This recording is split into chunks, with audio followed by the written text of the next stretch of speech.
Hello friends, उम्मीद करता हूँ आप लोग खैरियत होंगे, ठीक ठाक होंगे और एंजॉय कर रहे होंगे। आज मैं आपके साथ एक और टॉपिक शेयर करूँगा जिसको हम GRN कहते हैं, गुड रिसीव नोट। ये गुड रिसीव नोट क्या होता है, इस डॉक्यूमेंट का इस्तेमाल क्या होता है और ये इसकी एक्सटेंशंस क्या होते हैं, ये किन किन जगहों पर यूटिलाइज हो रहा होता है और इसको इस्तेमाल करने वाली पार्टीज कौन सी होती है।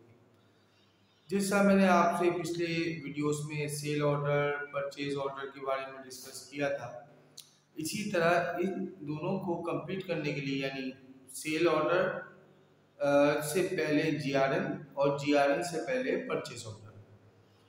परचेज ऑर्डर जैसे मैंने आपको बताया था कि एक ऑर्गेनाइजेशन अपने सप्लायर को देती है, वो एक लीगल डॉक्यूमेंट होता है कि किससे किससे वो अपना मटेरियल लेती है और उस डॉक्यूमेंट को वो डॉक्यूमेंट इनको बाइंड करता है कि वो जो प्रोडक्ट्स ले रहे हैं वो लीगली बाइंडेड है, उसमें दोनों पार्टीज एक दूसरे से मुनासिब नहीं होंगी और अगर कोई सेटलमेंट आपस में नहीं हो सकता तो लीगल फॉर्मेलिटीज की तरफ जा सकते हैं।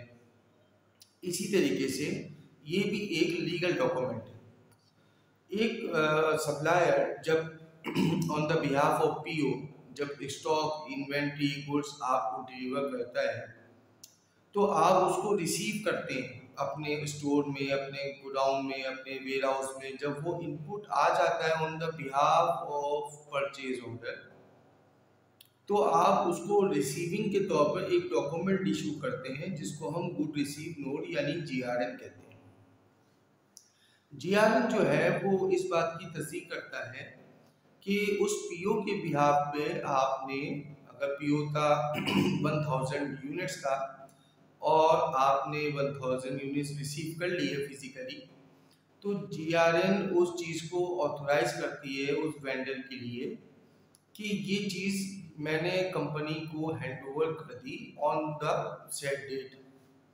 जिस डेट से GRN बनती है उसके जो भी आपकी क्रेडिट टर्म है या जो भी आपकी टर्म्स एंड कंडीशंस हैं उसके हिसाब से लायबल हो जाता है आप कि आप अपने वेंडर को यानी सप्लायर को या जो भी आपकी एक्सक्लूसिव पार्टी है उसको उसकी मतलूबा रकम यानी जो भी उसकी अमाउंट बनती है दें। होता ये है कि GRN के बाद यानी गुड रिसीव नोट के बाद जो आपकी पार्टी होती है, जो आपका कस्टमर जिसने आपको ये दिया होता है, जो वेंडर होता है आपका, वो अपने बिल के साथ उस GRN को लगाकर आपके फाइनेंस डिपार्टमेंट में सबमिट करवा देता है। Finance department on the behalf of your GRN उसको उसकी जो भी अमाउंट होती है वो इशू कर देता है। अच्छा, एक चीज़ और देखिएगा इसमें कि GRN मल्टीपल हो सकती है, यानी एक PO था उसके अंदर 100 यूनिट्स आपने अपने वेंडर से मांगे थे। अब वेंडर ने आपको 100 यूनिट्स 20, कभी 10, कभी 25 इस तरह से करके दिए, तो यानी एक PO की मल्टीपल GRN बन सकती है।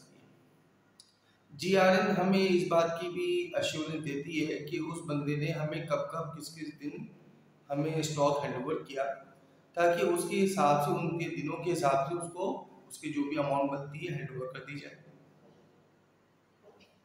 हो सकता है कभी वेंडर से गलती से सप्लायर से गलती से ऐसा हो जाए कि बिल बन गया 100 यूनिट्स का जबकि उसने फिजिकली आपको हैंडओवर किए थे 60 यूनिट्स। तो फाइनेंस टीम या आपकी टीम सबसे पहले इस चीज़ को देखेगी, आपकी टीम नहीं बल्कि फाइनेंस की टीम देखेगी कि 100 यूनिट्स उसने हैंडओवर किए नहीं थे, उसने 60 यूनिट्स हैंडओवर किए थे और क्योंकि 60 यूनिट्स की GRN थी, बिल उसने 100 यूनिट्स का बाय मिस्टेक या डेलिबरेटली दे दिया है। तो वो GRN की क्वांटिटी को वेरीफाई करते हुए आपकी जो भी बिल होगा आपके सप्लायर का इशू कर देगी। GRN बनाने से पहले स्टोर टीम उस मटेरियल को उसके DC के हिसाब से चेक कर लेती है कि आया कि क्वांटिटी जो इस DC पे मेंशन है, जो DC आपको सप्लायर दे रहा है, डिस्पैच चला रहा है, उसका जो डिस्पैच चला रहा है वो अच्छी तरह आपने चेक कर लिया कि आइटम डिस्क्रिप्शन और फिजिकल आइटम दोनों मैच हो रहे नहीं हो रहे। फिर इसके बाद आपने उसकी क्वांटिटी कि अगर उसमें 100 यूनिट्स लिखे हुए हैं और 100 यूनिट फिजिकल मौजूद है या नहीं है वो आपने चेक कर ली। फिर आपका कोई भी क्वालिटी प्रोसीजर होता है, आप उससे उस प्रोडक्ट को निकालते हैं यानी आप उसका सैम्पलिंग करवाते हैं और फिर सैम्पलिंग के बाद वो प्रोडक्ट जब पास हो जाती है, वो आपकी क्राइटेरिया स्टैंडर्ड्स में फिट होती है, तो फिर आप सिस्टम में अपने ईआरपी के अंदर गुड रिसीव नोट बनाते हैं। गुड रिसीव नोट ये टर्म जो है वो बेसिकली हर ऑर्गेनाइजेशन में इस्तेमाल की जा रही होती है, और मैं समझता हूँ कि इस वीडियो को देखने के बाद आपने जीआरएन का मतलब समझ लिया होगा और उसके मकासद भी समझ लिए होंगे और उसकी लीगल हैसियत भी समझ ली होगी। ये एक लीगल डॉक्यूमेंट है जो कंपनी के नाम इशू होता है। फॉर एग्जांपल अगर XYZ प्राइवेट लिमिटेड आपकी कंपनी का नाम है, तो आप अपने कंपनी के नाम के लेटर पैड पे या आपकी जो भी फॉर्मेट है आपकी ऑर्गेनाइजेशन का, उस पर आप उसको जीआरएन बना के दे रहे होते हैं, और ये on the end of the delivery आपको देना होता है अपने सप्लायर को, जो आपके पास माल हैंड ओवर करके जाना होता है। जब जाते वक्त तो आपने जब फिजिकली सब चीज़ें चेक कर ली और each and everything is good, तो आपने इशू कर देना होता है। लेकिन सम टाइम ऐसा होता है कि वो प्रोडक्ट्स जो होती हैं वो क्वालिटी कंट्रोल चेक के लिए थोड़ा डिले हो जाती हैं, तो ऑन दैट केसेस आप उसके डिलीवरी चालान के ऊपर अपनी कंपनी की स्टैम्प लगा देते हो और डेट मेंशन करके अपने ऑथराइज सिग्नेचर कर देते हो।